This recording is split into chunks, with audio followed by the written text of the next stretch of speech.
મારું નામ રાણા કાવ્યા છે. મારો એનરોલમેન્ટ નંબર 159 છે. મારું ડિપાર્ટમેન્ટ ઇલેક્ટ્રિકલ છે. મારા આજનો ટોપિક છે power losses end power stages in three phase induction motor. તો આપણે એમાં સૌથી પહેલા પાવર ઇનપુટ સ્ટેટરમાં આવશે, જેને આપણે P1 નામ આપીશું. પાવર ઇનપુટ ઇન રોટર આવશે, જેને આપણે P2 નામ આપીશું. કોપર લોસીસ જે રોટરમાં આવશે એને આપણે PCU નામ આપીશું. મિકેનિકલ પાવરને આપણે PM નામ આપીશું. પછી ફ્લક્સની વેલ્યુ 2 ફેઝ અને 3 ફેઝમાં કોન્સ્ટન્ટ રહે છે. રોટરની ફ્રીક્વન્સી 3 હર્ટ્ઝ અથવા તો 2 હર્ટ્ઝ હોય છે, જ્યારે સ્ટેટરની ફ્રીક્વન્સી 50 હર્ટ્ઝ હોય છે.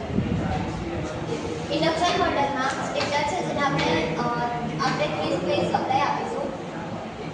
ત્યારબાદ આ ડાયાગ્રામ છે, જેને આપણે સમજવાનો છે. P1 જ્યારે આપણે સ્ટેટરને પાવર આપીએ છીએ, તેમાં બે ટાઈપના લોસીસ નીકળે છે. એક આયર્ન લોસ અને કોપર લોસ. આયર્ન લોસમાં હિસ્ટેરેસિસ લોસ અને એડી કરંટ લોસ હોય છે. સ્ટેટરમાં બે ટાઈપના લોસ હોય છે, જે આયર્ન લોસ અને કોપર લોસ. એમાં પછી હિસ્ટેરેસિસ લોસ અને eddy current loss. Magnetic field continuously reverse જાય છે. AC સપ્લાયને કારણે તે મેગ્નેટિક ફિલ્ડ બનાવવા પાવરની જરૂર પડે છે. એ પાવરને આયર્ન લોસ તરીકે ઓળખવામાં આવે છે. હિસ્ટેરેસિસ લોસ અને એડી કરંટ લોસ બંને ફ્લક્સ અને ફ્રીક્વન્સી પર ડિપેન્ડ કરે છે. લોસીસ જોયા. હવે આપણે રોટરના લોસીસ જોઈશું. રોટરની ફ્રીક્વન્સી પર 2 અથવા 3 હર્ટ્ઝ હોય છે, જ્યારે સ્ટેટરની 50 હર્ટ્ઝ હોય છે.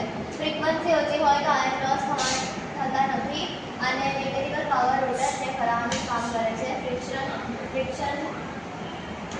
સ્ટેટરની ફ્રીક્વન્સી 50 હર્ટ્ઝ હોય છે, જ્યારે રોટરની ફ્રીક્વન્સી 2 કે 3 હર્ટ્ઝ હોય છે, જેના લીધે તેમાં આયર્ન લોસ થતા નથી. તે PM સમજીશું. મિકેનિકલ લોસીસ વિશે. મિકેનિકલમાં બે ટાઈપના લોસ થાય છે, ફ્રિક્શનલ અને વિન્ડેજ. ફ્રિક્શનલ જે લોસીસ હોય છે એ શાફ્ટ અને બેરિંગ સાથે ઘસારો થાય છે, તેના કારણે થાય છે.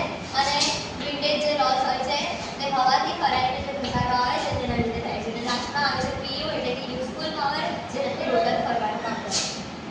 પાવર ઇનપુટ સ્ટેટરમાં જે હોય છે એને આપણે P1 નામ આપીશું. રોટરના પાવર ઇનપુટને P2, કોપર લોસને PCU, જે રોટરમાં હોય છે. મિકેનિકલ પાવરને PM. ફ્લક્સની વેલ્યુ 2 ફેઝ અને 3 ફેઝમાં કોન્સ્ટન્ટ હોય છે. રોટરની ફ્રીક્વન્સી 2 કે 3 હર્ટ્ઝ હોય છે, જ્યારે સ્ટેટરની ફ્રીક્વન્સી 50 હર્ટ્ઝ હોય છે. ઇન્ડક્શન મોટરમાં સ્ટેટર આવેલા હોય છે, જેને આપણે 3 ફેઝ સપ્લાય આપીશું. P1 સ્ટેટર ઇનપુટ હોય છે, જેમાં બે ટાઈપના લોસીસ થાય છે, આયર્ન લોસ અને copper loss. Iron loss constant હોય છે, કોપર લોસ વેરિએબલ હોય છે. આયર્ન લોસમાં બે પ્રકારના લોસ આવેલા હોય છે, હિસ્ટેરેસિસ લોસ અને eddy current loss. Copper loss એ કરંટ ઉપર ડિપેન્ડ કરે છે.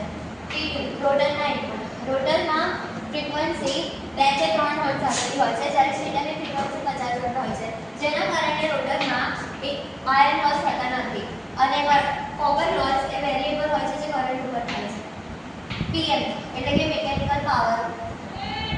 મિકેનિકલ પાવર રોટરને ફરાવવાનું કામ કરે છે, જેમાં બે પ્રકારના લોસ થાય છે, ફ્રિક્શનલ અને વિન્ડેજ. ફ્રિક્શનલ લોસ એ શાફ્ટ અને બેરિંગ સાથે ઘસારો થવાથી થાય છે, જ્યારે વિન્ડેજ લોસ એ હવાથી ફરાઈને જે ઘસારો થાય છે તેના લીધે થાય છે.